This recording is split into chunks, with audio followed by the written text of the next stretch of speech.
Jumping into foreign affairs, veterans, this means a lot to us. We've been all around the world in some of these fine places, and so I know it's important.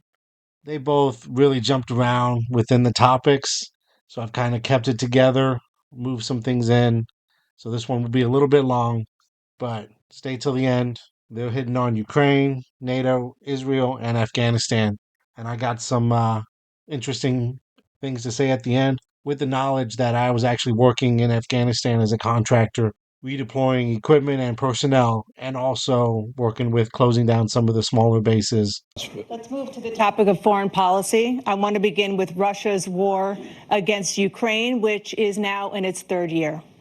Former President Trump, Russian President Vladimir Putin says he'll only end this war if Russia keeps the Ukrainian territory it has already claimed and Ukraine abandons its bid to join NATO. Are Putin's terms acceptable to you? As far as Russia and Ukraine, if we had a real president, the president that knew, that was respected by Putin, he would have never invaded Ukraine. A lot of people are dead right now, much more than people know. You know, they talk about numbers. You can double those numbers, maybe triple those numbers. He did nothing to stop it. In fact, I think he encouraged Russia from going in. I'll tell you what happened. He was so bad with Afghanistan. It was such a horrible embarrassment, most embarrassing moment in the history of our country, that when Putin watched that and he saw the incompetence, that he should have fired those generals, like I fired the one that you mentioned. And so he's got no love lost, but he should have fired those generals. No general got fired for the most embarrassing moment in the history of our country, Afghanistan, where we left billions of dollars of equipment behind. We lost 13 beautiful soldiers, and 38 soldiers were obliterated. And by the way, we left people behind, too. We left American citizens behind. When Putin saw that, he said, you know what? I think we're going to go in and maybe take this was his dream. I talked to him about it, his dream. The difference is he never would have invaded Ukraine, never. Just like Israel would have never been invaded in a million years by Hamas. You know why? Because Iran was broke with me. I wouldn't let anybody do business with them. They ran out of money. They were broke. They had no money for Hamas. They had no money for anything, no money for terror. That's why you had no terror at all during my administration. This place, the whole world is blowing up under him. President Biden? I've never heard so much malarkey in my whole life. Look, the fact of the matter is that we're in a situation where, let's take the last point first. Iran attacked American troops, caused brain damage for a number of these troops, and he did nothing about it. Recently, not when he was president, they attacked. He said they're just having headaches. That's all it is. He didn't do a thing when the attack took place, number one. Number two, we got over 100,000 Americans and others out of Afghanistan during that airlift. Number three, we found ourselves in a situation where, if you take a look at what Trump did in Ukraine, this guy told Trump, do whatever you want, and do whatever you want. And that's exactly what Trump did to Putin, encourage him, do whatever you want. And he went in. And listen to what he said when he went in. He was going to take Kyiv in 5 days, remember? Because it's part of the old Soviet Union. That's what he wanted to reestablish. Kyiv. And he, in fact, didn't do it at all. He wasn't able to get it done. And they've lost thousands and thousands of troops, 500,000 troops. President Trump, I never said that. For 1 minute, I just want to go back to my original question, which is, are Putin's terms acceptable to you? Keeping the territory in Ukraine? No, they're not acceptable. But look, this is a war that never should have started. If we had a leader in this war, he led everybody along. He's given $200 billion now or more to Ukraine. He's given $200 billion. That's a lot of money. I don't think there's ever been anything like it. Every time that Zelensky comes to this country, he walks away with $60 billion. He's the greatest salesman ever. And I'm not knocking him. I'm not knocking anything. I'm only saying the money that we're spending on this war, and we shouldn't be spending, it should have never happened. I will have that war settled between Putin and Zelensky as president-elect before I take office on January 20th. I'll have that war settled. People being killed so needlessly, so stupidly, and I will get it settled, and I'll get it settled fast before I take office. President Biden, you have a minute. The fact is that Putin is a war criminal. He's killed thousands and thousands of people. And he has made one thing clear. He wants to reestablish what was part of the Soviet Empire, not just a piece. He wants all of Ukraine. That's what he wants. And then you think he'll stop there? Do you think he'll stop when if he takes Ukraine? What do you think happens to Poland? What do you think of Belarus? What do you think happens to those NATO countries? And so if you want a war, you ought to find out what he's going to do, because if in fact he does what he says and walks away, and by the way, all that money we give Ukraine are from weapons we make here in the United States. We give them the weapons, not the money at this point. And our NATO allies have produced as much funding for Ukraine as we have. That's why we're strong. Thank you. Moving on to the Middle East. In October, Hamas attacked Israel, killing more than 1,000 people and taking hundreds of hostages. Among those held and thought to still be alive are 5 Americans. Israel's response has killed thousands of Palestinians and created a humanitarian crisis in Gaza. President Biden, you've put forward a proposal to resolve this conflict, but so far Hamas has not released the remaining hostages, and Israel is continuing its military offensive in Gaza. So what additional leverage will you use to get Hamas and Israel to end the war? You have 2 minutes. Number one, everyone from the United Nations Security Council straight through to the G7 to the Israelis and Netanyahu himself have endorsed the plan I put forward, which has 3 stages to it. The first stage is trade the hostages for a ceasefire. Second phase is a ceasefire with additional conditions. The third phase is the end of the war. The only one who wants the war to continue is Hamas. Number one, they're the only ones standing out. We're still pushing hard to get them to accept. In the meantime, what's happened? In Israel, we're finding that the only thing I've denied Israel was 2,000-pound bombs. They don't work very well in populated areas. They kill a lot of innocent people. We're providing Israel with all the weapons they need and when they need them. And by the way, I'm the guy that organized the world against Iran when they had a full-blown intercontinental ballistic missile attack on Israel. No one was hurt. No one Israeli was accidentally killed, and it just stopped. We saved Israel. We are the biggest producer of support for Israel of anyone in the world.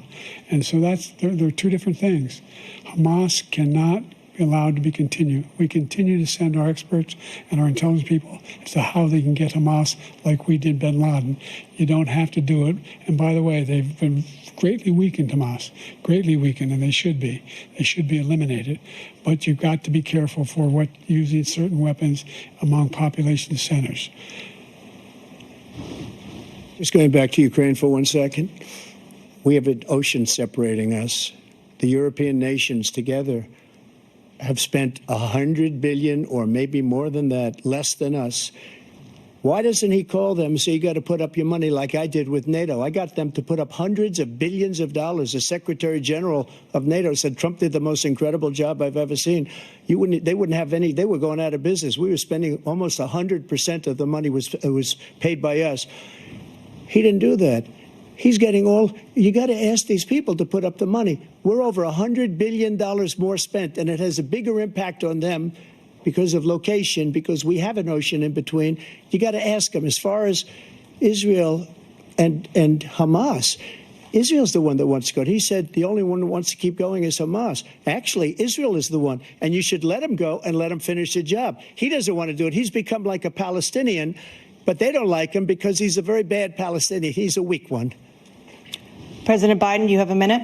I've never heard so much foolishness. This is a guy who wants to get out of NATO. Are you going to stay in NATO? He's going to pull out of NATO. The idea that our strength lies in our alliances as well. It may be a big ocean, but were we ever able to avoid a war in Europe, a major war in Europe? What happens if, in fact, you have Putin continue to go into NATO? We have an Article 5 agreement. Attack on one is attack on all. You want to start the nuclear war he keeps talking about, go ahead. Let Putin go in and control Ukraine and then move on to Poland and other places. See what happens then. He has no idea what the hell he's talking about. And by the way, I got 50 other nations around the world to support Ukraine, including Japan and South Korea, because they understand that this kind of dislocation has a serious threat to the whole world peace. No major war in Europe has ever been able to be contained just to Europe. President Trump, just to follow up, would you support the creation of an independent Palestinian state in order to achieve peace in the region? I'd have to see, but before we do that, the problem we have is that we spend all the money. So they kill us on trade. I made great trade deals with the European nations because if you add them up, they're about the same size economically. Their economy is about the same size as the United States. And they were no cars, they don't want anything that we have, but we're supposed to take their cars, their food, their everything, their agriculture. I changed that. But the big thing I changed is they don't want to pay. And the only reason that he can play games with NATO is because I got them to put up hundreds of billions of dollars. I said, and he's right about this, I said, no, I'm not going to support NATO if you don't pay. They asked me that question, would you guard us against Russia, at a very secret meeting of the 28 states at that time, nations at that time. And I said, no, if you don't pay, I won't do that. And you know what happened? Billions and billions of dollars came flowing in the next day and the next months. But now we're in the same position. We're paying everybody's bills. His military policies are insane. They're insane. These are wars that will never end with him. He will drive us into World War III, and we're closer to World War III than anybody can imagine. We are very, very close to World War III, and he's driving us there. And Kim Jong-un and President Xi of China, Kim Jong-un of North Korea, all of these, Putin, they don't respect him. They don't fear him. They have nothing going with this gentleman, and he's going to drive us into World War III. You want a World War III, let him follow and win, and let Putin say, do what you want, NATO. Just do what you want. There's a thing called Article 5. An attack on one is an attack on all, and required response. And as far as Afghanistan is concerned, I was getting out of Afghanistan, but we were getting out with dignity, with strength, with power. He got out. It was the most embarrassing day in the history of our country's life. The other thing is, he doesn't fire people.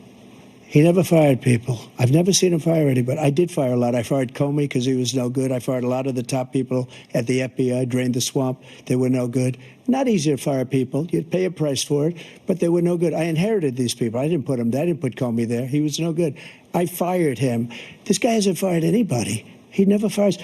He should have fired every military man that was involved with the Afghanistan horror show. The most embarrassing moment in the history of our country.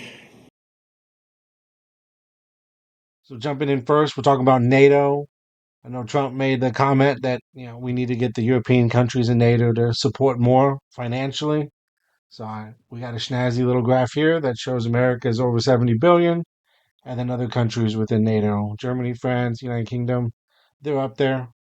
But fundamentally, we're doing the most and there is an ocean between us. We have to remember a strong NATO is a huge deterrent in Europe and throughout the world. Now, I know I might have made fun of some of those NATO guys that I ran into with their pretty blue helmets and stuff. We all need alliances. So now let's dig into Ukraine. This is going to be interesting because this has got some views that I have that maybe not other people do. I remember Russia flexing on Ukraine multiple times when Trump was president, but they never pulled the trigger. So Trump's comment that the debacle in Afghanistan and arguably a weak president gave Russia the feeling that they could do whatever they want over there is arguably true. On the other side, we can't trust Putin to just stop with Ukraine. Very similar to Hitler when those maniacs in power take a little bit, they're going to take more.